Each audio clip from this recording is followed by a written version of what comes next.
హైదరాబాద్లో భారీ అగ్ని ప్రమాదం జరిగింది. నయాపూర్లోని ఓ ఫుట్వేర్ గోడౌన్లో మంటలు ఎగసిపడుతున్నాయి. స్పాట్కు 6 ఫైర్ ఇంజిన్లు చేరుకున్న మంటలు ఇంకా తగ్గలేదు. షార్ట్ సర్క్యూట్ కారణంగా ఈ ప్రమాదం జరిగినట్లు తెలుస్తోంది.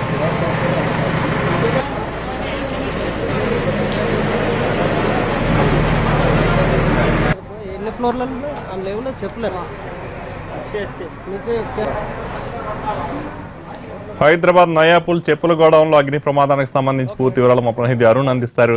అరుణ్, వివరాలేంటి? నయాపూల్ చెప్పుల షాప్లో ఈ ఉదయం అగ్ని ప్రమాదం చోటు చేసుకుంది. ప్రస్తుతం మనం ఆ స్పాట్లో ఉన్నాం.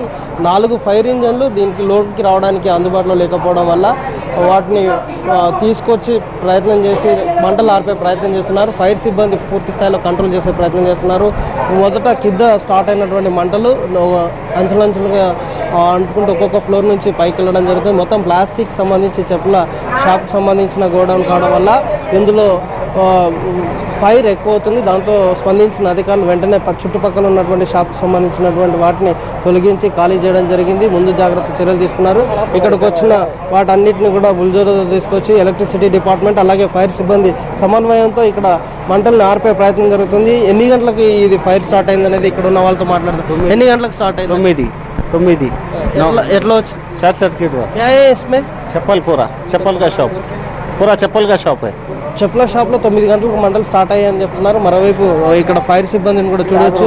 పూర్తిగా మంటలు కూడా మనకు విజువల్స్ లో చూడొచ్చు. లోన మంటలు కొనసాగుతా ఉన్నాయి. మంటలు వస్తున్న తీరు అటువైపు మళ్ళీ ఫైర్ అంటుకుంది. కొంత కంట్రోల్ చేసే ప్రయత్నం చేసి ఆపే ప్రయత్నం చేశారు. కానీ మొత్తం 12 ఫైర్ ఇంజన్లు ఇక్కడికి అందుబాటులోకి తీసుకొచ్చారు. వాటితో పాటు ట్యాంకర్లను కూడా అదనంగా తీసుకొచ్చి నీళ్ళని పంపించే ప్రయత్నం చేసి వాటిని కంట్రోల్ చేసే ప్రయత్నం అయితే చేస్తున్న పరిస్థితి కనిపిస్తుంది. ఇక్కడికి లోనికి ఫైర్ వెహికల్ రాకపోవడం కారణం చేత కొంత ఇబ్బంది తలెత్తుతున్న పరిస్థితి అయితే ఉంది. మరోవైపు ఇటువైపు సేమ్ బిల్డింగ్ అటువైపు కూడా ఉండడం, మొత్తం గోడౌన్లో చెప్పుల షాపు, ప్లాస్టిక్ సంబంధించినటువంటి అలాగే లెదర్కి సంబంధించినటువంటి మెటీరియల్ ఉండడం వల్ల మంటలు అదుపులోకి రాలేకుండా పోతున్నాయి.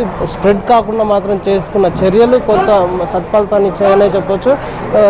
ఇంకో 2-3 గంటల్లో దీన్ని పూర్తిగా ఆఫ్ చేయడానికి కనీసం 3 గంటలు పడుతుందనేది ఇక్కడ అధికారులు చెప్తున్న తీరు. మరో 2-3 గంటల్లో మంటల్ని పూర్తి అదుపు చేసి కంట్రోల్ చేయడానికి కావాల్సిన చర్యలు అయితే పూర్తి స్థాయిలో చేస్తున్నారు. మొత్తం గోడౌన్కి సంబంధించి పగలగొట్టేందుకు తీసుకునే చర్యలు, వాటిని హోల్స్ చేసే ప్రయత్నాలు చేస్తున్నారు. వాటిని హోల్స్ చేస్తే కానీ పొగంతా పోదు. పొగ పోవడంతో పాటు మంటల్ని అదుపు చేయడం సాధ్యమవుతుందని అంచనా అధికారులు ఇక్కడికి జేసీబీలో తీసుకొచ్చి వాటిని క్లోజ్ చేసి డిస్మెటల్ చేసే ప్రయత్నం చేస్తున్నారు. హోల్స్ చేసే ప్రయత్నం చేస్తున్నారు. దాన్ని హోల్స్ చేస్తే తప్ప అందులో ఉన్నటువంటి ఫైర్ స్మోక్ బయటికి రావడం, స్మోక్ బయటకు వచ్చిన తర్వాతనే వాటిని కంట్రోల్ చేయడం కోసం వీలవుతుంది అనేది అధికారులు ఫైర్ సిబ్బంది ఒక అంచనాకు రావడం జరిగింది. దాని కారణంగానే వాటిని హోల్డ్ చేసిన తర్వాత నీళ్లు లోనికి కొట్టేలాగా కావాల్సిన చర్యలు ఇప్పటికైతే కొనసాగుతున్నాయి. మరీ 2-3 గంటల పాటు